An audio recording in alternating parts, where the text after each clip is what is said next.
NBA draft would have liked Goliath. This says here that Goliath, if you go back in 1 Samuel chapter 17 towards the beginning, it says that he was 6 cubits and a span tall. 6 cubits and a span. 6 cubits and a span is about 10 feet tall. So yeah, he would have been very popular playing basketball. Really tall. He could come up and drop the ball in the basket without even, he'd have to bend over to do it. Goliath was a tall guy, and he had a mouth. It was kind of an arrogant cuss. He had a mouth that would run off. Oh, are you afraid of me? I'm just a Philistine. You serve Saul. Choose your champion and send him out here. Am I not a Philistine, and are you not servants of Saul? Choose a man for yourself and let him come down to me. If he is able to fight with me and kill me, then we will be your servants. But if I prevail against him and kill him, then you shall be our servants and serve us. And the Philistine said, today I defy the ranks of Israel. Give me a man that we may fight together. I used to think that would be a great way to solve international problems. Get the President of the United States and the General Secretary of the Communist Party of the Soviet Union in a ring together and let them fight it out. Reagan and Gorbachev, wham, wham, wham, wham. Still a good idea today. Let's get Barack Obama and what's-his-face over there in Iran into a ring. Let them fight it out. Bang, bang, bang. Amen, brother. That's not a bad idea. Good way to solve international problems, don't you think? When Saul and all Israel heard these words of the Philistine, they were dismayed and greatly afraid. That's kind of an understatement from the translation into Hebrew. It actually reads, they were absolutely terrified. If a 10-foot guy were to come to you and say, send out your champion and let me fight him, wouldn't you be afraid, especially if you happen to be, I don't know, about maybe 7 feet tall?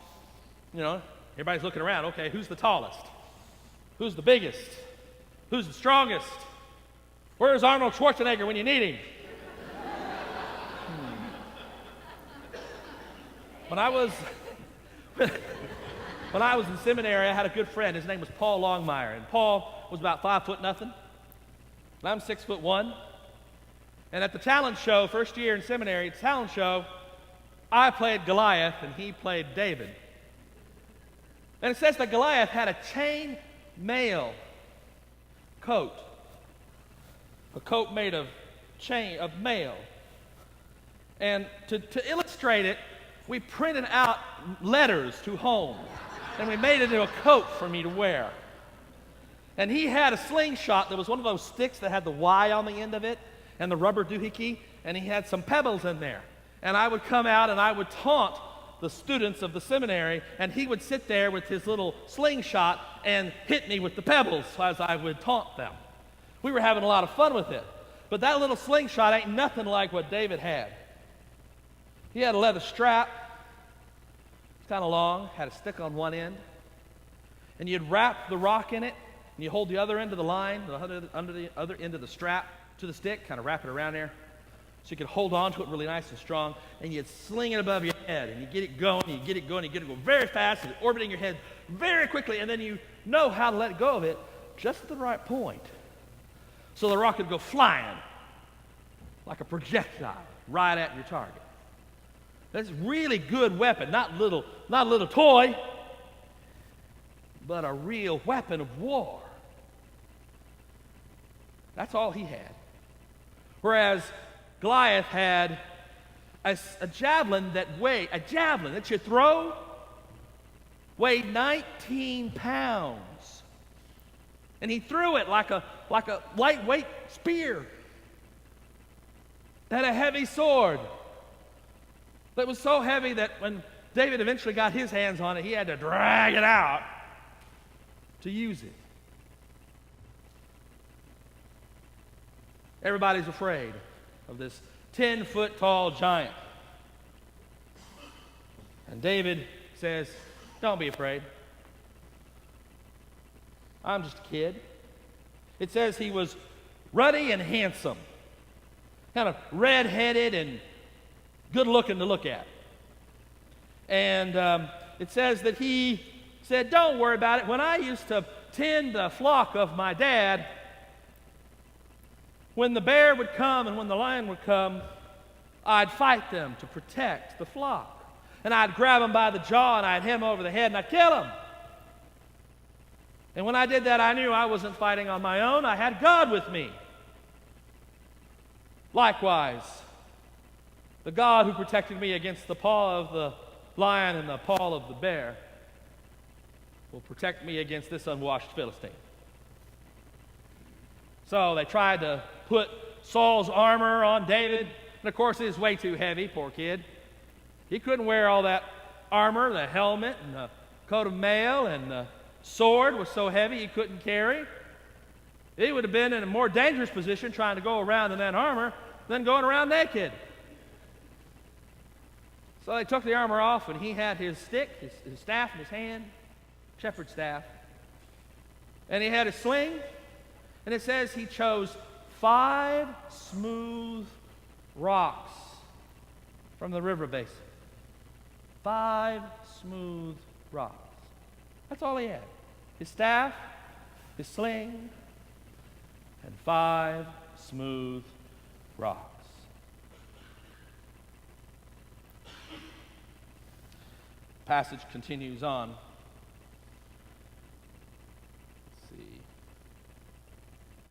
So, he goes out to face him. And the Philistine came on and drew near to David, and the shield bearer in front of him. And when the Philistine looked and saw David, he disdained him and said, only a youth, ruddy and handsome. Are you crazy? Am I a dog that you come to me with sticks? Here, Fido, fetch. I'm not a dog. The Philistine said to David, come to me, and I will give your flesh to the birds of the air and the wild animals of the field. But David said to the Philistine, you come to me. This is one of the most famous statements, by the way, in the Bible.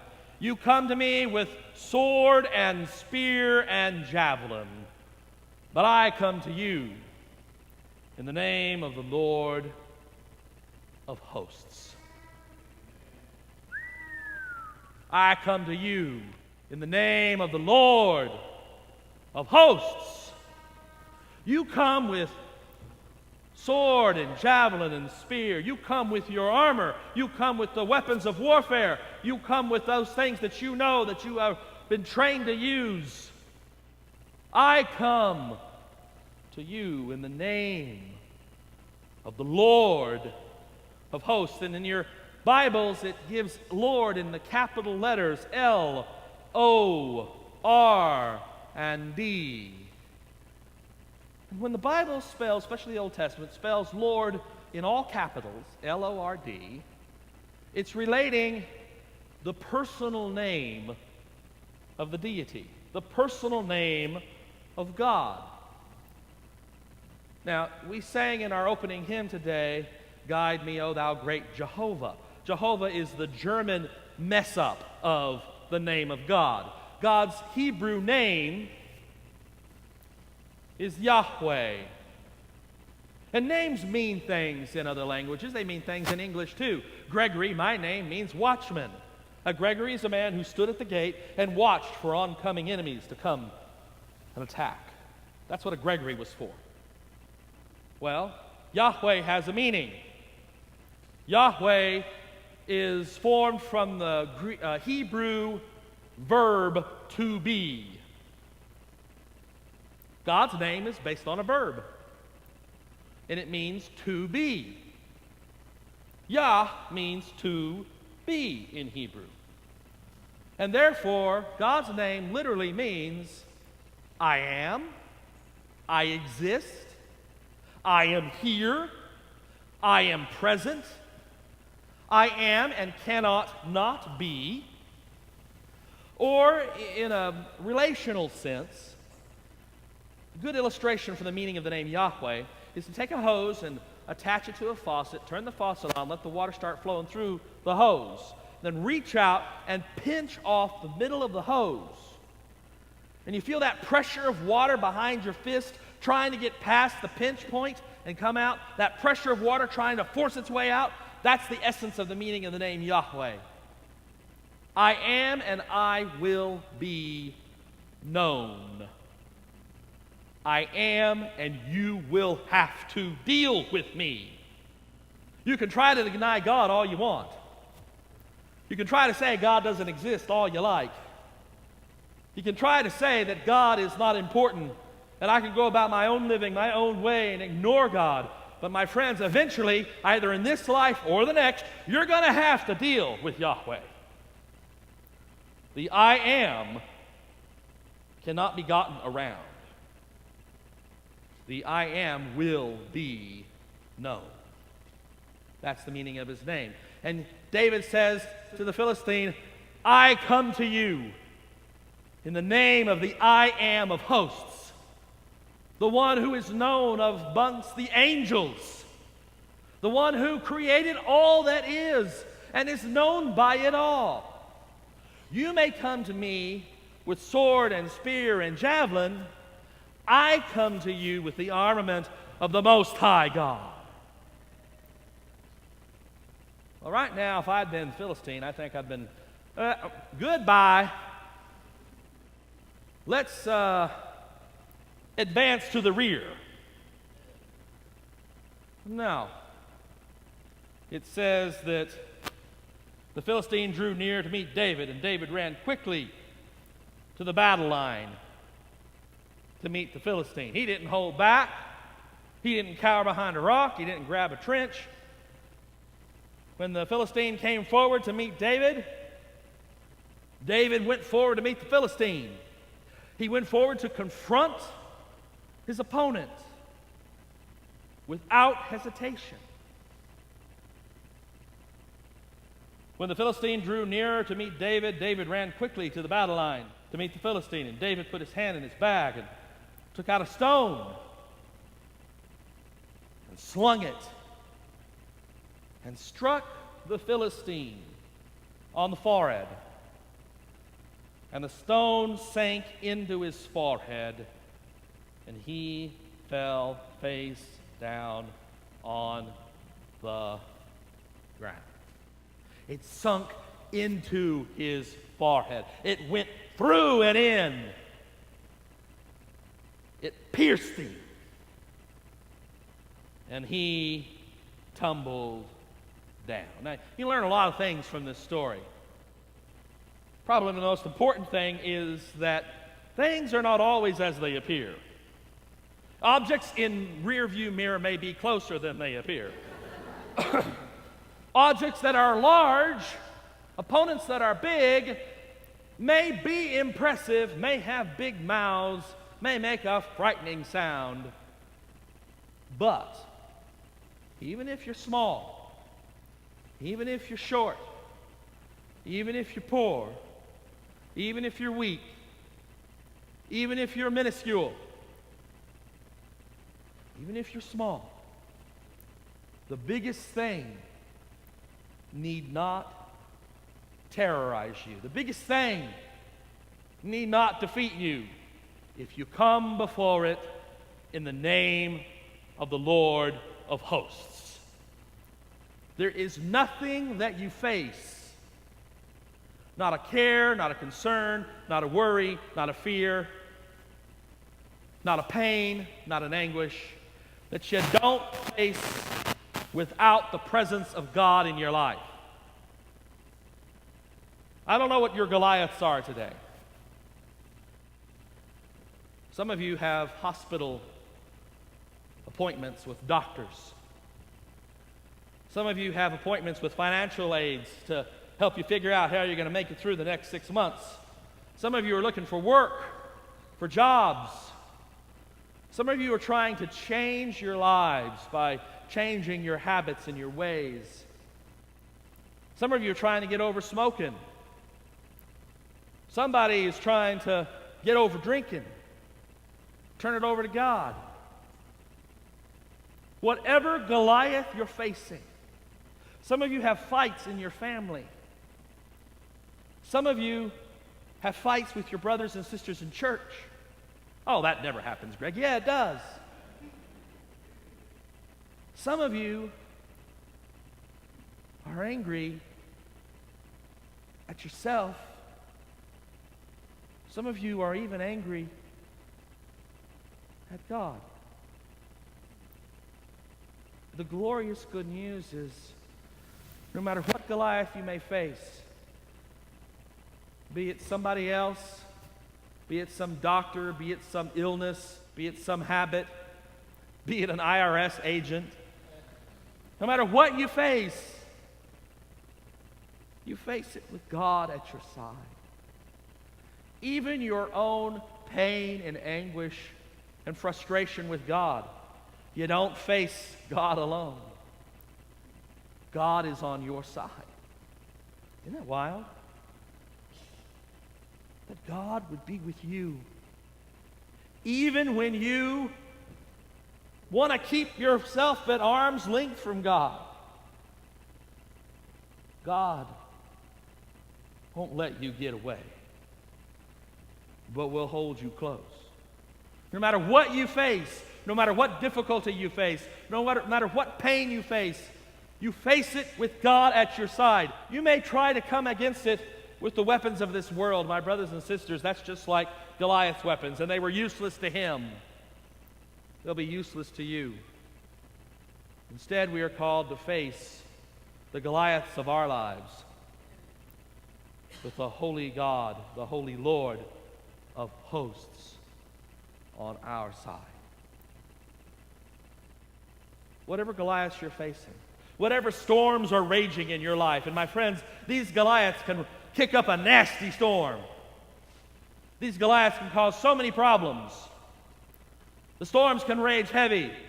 And just like the disciples in the boat there, Jesus sleeping in the back, and the storms are raging heavy there on the Sea of Galilee, and they're getting afraid, and they're upset, and they're wanting to know, why is he sleeping? Sometimes it feels like God's asleep in the back of the boat. Oh, my brothers and sisters, know that no matter what storm you face, no matter what Goliath you face, no matter what your situation is, just as Jesus stood up and said, "Peace, be still," and the storm ceased its raging.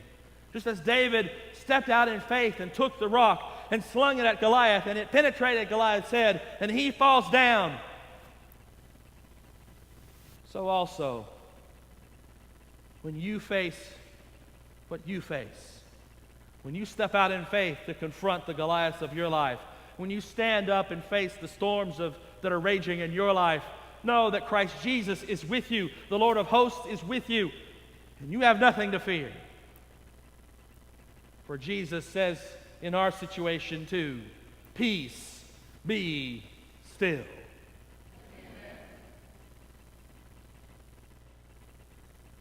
So David prevailed over the Philistine with a sling and a stone, striking down the Philistine and killing him. There was no sword in David's hand. Then David ran and stood over the Philistine.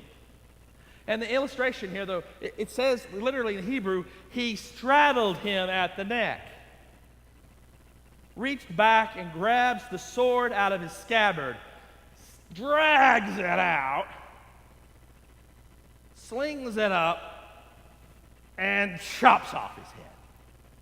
That's nice and appetizing for lunch, isn't it? Then David ran and stood over, straddling the Philistine. And he grasped the Philistine's sword, drew it out of its sheath, dragged it out of its sheath, literally, and killed him, cutting off his head with it. When the Philistines saw that their champion was dead, they fled. Smart. The troops of Judah and Israel rose up with a shout and pursued the Philistines as far as Gath and the gates of Ekron, so that the wounded Philistines fell on the way from Sharim as far as Gath and Ekron. In other words, it was a rout. The Philistines are running, their champion's dead. And watching young David defeat the giant brought a swell of faith to these guys, these soldiers, and they threw themselves into it and wiped out the Philistines. And it says in verse 54, David took the head of the Philistine and brought it to Jerusalem, but kept the Philistine's armor in his own tent. In other words, he's going to sell it and make some money with it. What an appetizing story that is, by the way. Wow. David, with a simple sling and with the power of the Most High with him, he killed the giant. The giants in our lives. With God's grace, by God's power, with the presence of Jesus in our lives, we can fling our noses at the giant and say, we are here. You come at us with the weapons of this world. We come at you with the name of the Lord of hosts. When you face what you face, a dying mother, difficulties in personal relationships, the IRS, financial disasters, work, doctor's appointments, pain in the back, pain in the rear, family fights, church fights. No matter what you face, no matter what storm you face, remember always, my sisters and brothers, you face it not alone. You face it in the name and with the name and by the power of the name of Yahweh, God of hosts. In the name of the Father and of the Son and of the Holy Spirit. In your presence, Lord, let me learn at your feet. I will taste the riches of your word by your grace. You set me free.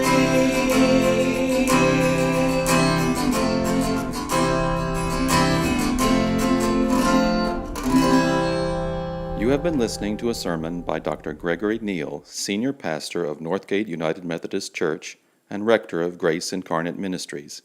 Copyright 2012 by Dr. Gregory S. Neal. All rights reserved. For more information or to listen to other sermons by Dr. Neal, visit us on the web at www.revneal.org. That's www.revneal.org. You are also invited to visit us in person at Northgate United Methodist Church, 3700 West Northgate Drive, Irving, Texas, 75062. This program was produced by Dr. Gregory Neal.